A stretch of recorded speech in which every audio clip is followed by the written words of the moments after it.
Treasure Island by Robert Louis Stevenson. Chapter 31. The Treasure Hunt. Flint's Pointer.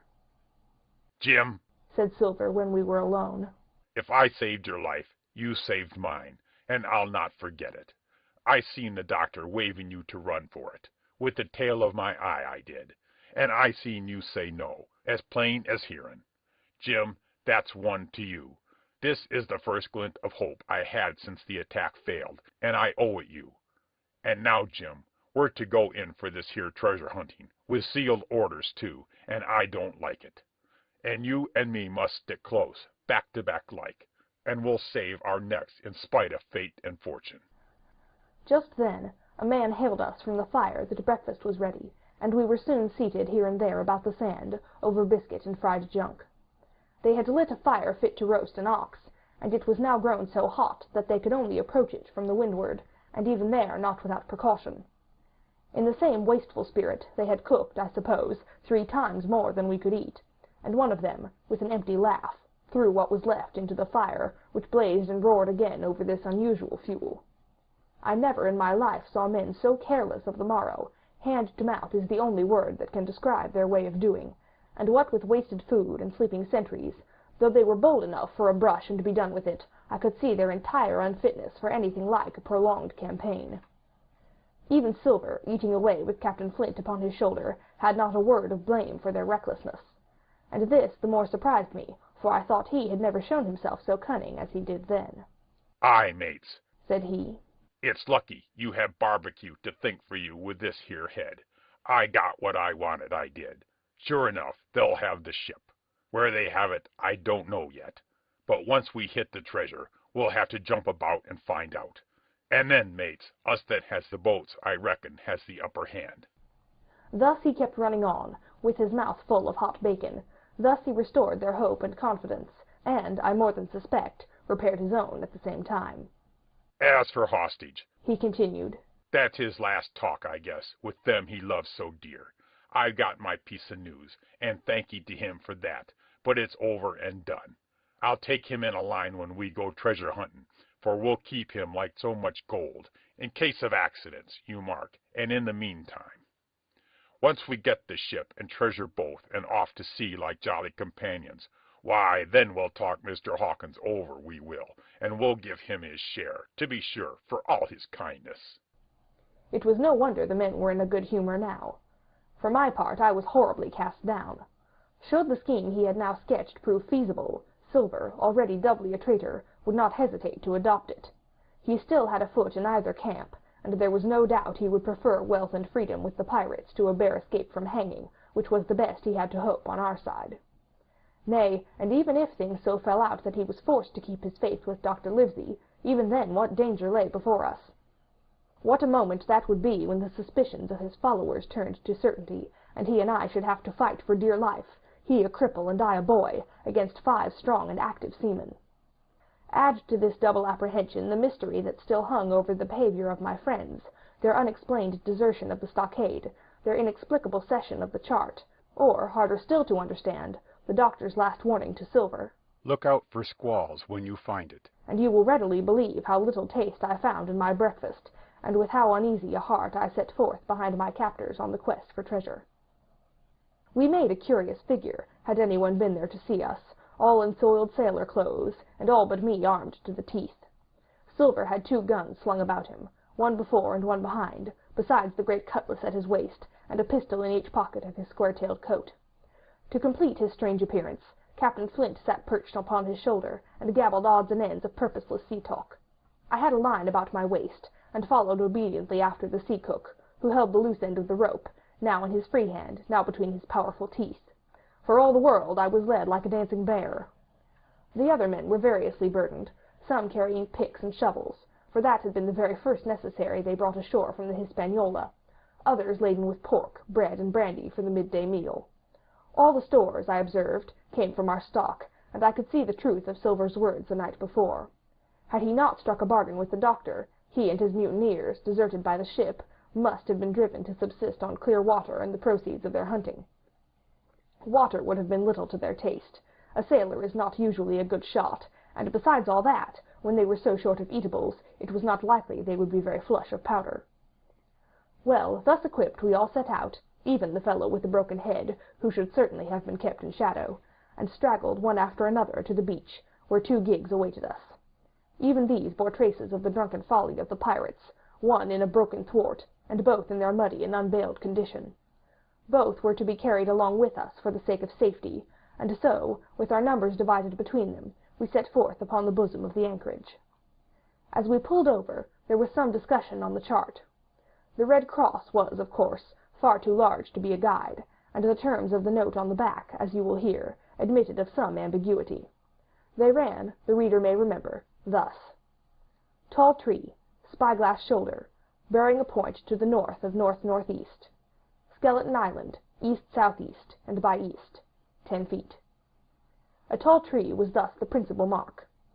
Now, right before us, the anchorage was bounded by a plateau from 200 to 300 feet high, adjoining on the north the sloping southern shoulder of the spyglass, and rising again towards the south in the rough, cliffy eminence called the mizzenmast hill. The top of the plateau was dotted thickly with pine trees, of varying height. Every here and there, one of a different species rose 40 or 50 feet clear above its neighbors, and which of these was the particular tall tree of Captain Flint could only be decided on the spot, and by the readings of the compass. Yet, although that was the case, every man on board the boats had picked a favorite of his own ere we were halfway over, Long John alone shrugging his shoulders, and bidding them wait till they were there. We pulled easily, by Silver's directions, not to weary the hands prematurely, and after quite a long passage, landed at the mouth of the second river, that which runs down a woody cleft of the spyglass.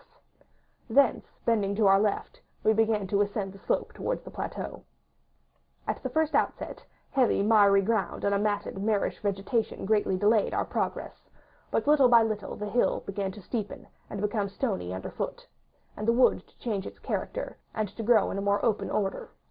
It was, indeed, a most pleasant portion of the island that we were now approaching. A heavy-scented broom and many flowering shrubs had almost taken the place of grass. Thickets of green nutmeg trees were dotted here and there with the red columns and broad shadow of the pines, and the first mingled their spice with the aroma of the others. The air, besides, was fresh and stirring, and this, under the sheer sunbeams, was a wonderful refreshment to our senses. The party spread itself abroad in a fan shape, shouting and leaping to and fro. About the center, and a good way behind the rest, Silver and I followed, I tethered by my rope, he ploughing with deep pants among the sliding gravel. From time to time, indeed, I had to lend him a hand, or he must have missed his footing and fallen backward down the hill. We had thus proceeded for about half a mile, and were approaching the brow of the plateau, when the man upon the farthest left began to cry aloud as if in terror. Shout after shout came from him, and the others began to run in his direction. "He can't have found the treasure," said old Morgan, hurrying past us from the right. "for that's clean atop." Indeed, as we found when we also reached the spot, it was something very different. At the foot of a pretty big pine, and involved in a green creeper, which had even partly lifted some of the smaller bones, a human skeleton lay, with a few shreds of clothing on the ground. I believe a chill struck for a moment to every heart. "He was a seaman," said George Merry, who, bolder than the rest, had gone up close and was examining the rags of clothing. "Leastways, this is good sea cloth." Aye, aye, said Silver. like enough.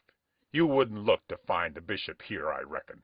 But what sort of a way is that for bones to lie? 'Tain't in nature. Indeed, on a second glance it seemed impossible to fancy that the body was in a natural position. But for some disarray, the work perhaps of the birds that had fed upon him, or of the slow-growing creeper that had gradually enveloped his remains, the man lay perfectly straight, his feet pointing in one direction, his hands raised above his head like a diver's, pointing directly in the opposite. I've taken a notion into my old numbskull, observed Silver. Here's the compass. There's the tip-top point of Skeleton Island, sticking out like a tooth. Just take a bearing, will you, along the line to them bones. It was done. The body pointed straight in the direction of the island, and the compass read duly east-southeast and by east. I thought so, cried the cook. This here is a pointer. Right up there is our line for the Pole Star and the Jolly Dollars. But, by thunder, if it don't make me cold inside to think of Flint. This is one of his jokes, and no mistake. Him and these 6 were alone here. He killed 'em, every man, and this one he hauled here and laid down by compass, shiver my timbers. They're long bones, and the hair's been yellow. Aye, that would be Allardyce. You mind Allardyce, Tom Morgan? Aye, aye, returned Morgan. I mind him. He owed me money, he did, and he took my knife ashore with him. Speaking of knives, said another. why don't we find his'n lying around? Flint weren't the man to pick a seaman's pocket, and the birds, I guess, would leave it be. By the powers, and that's true, cried Silver. There ain't a thing left here. Said Mary, still feeling round among the bones. Not a copper doit nor a baccy box. Don't look natural to me. No, by gum, it don't. Agreed Silver. Not natural, nor not nice, says you. Great guns. Messmates, but if Flint was livin', this would be a hot spot for you and me. 6 they were, and 6 are we, and bones is what they are now. I saw him dead with these here deadlights, said Morgan. Billy took me in. There he laid, with penny pieces on his eyes. Dead, aye. Sure enough he's dead and gone below, said the fellow with the bandage. But if ever spirit worked, it would be Flint. Dear horse, but he died bad, did Flint. Aye, that he did. Observed another. Now he raged, and now he hollered for the rum, and now he sang. 15 men were his only song mates, and I tell you true, I never rightly liked to hear it since. It was main hot, and the windy was open, and I hear that old song coming out as clear, and the death haul on the man already. Come, said Silver. stow this talk. He's dead and he don't walk, that I know. Leastways, he won't walk by day, and you may lay to that. Care killed a cat. Fetch ahead for the doubloons. We started, certainly, but in spite of the hot sun and the staring daylight, the pirates no longer ran separate and shouting through the woods, but kept side by side and spoke with bated breath. The terror of the dead buccaneer had fallen on their spirits. End of chapter 31.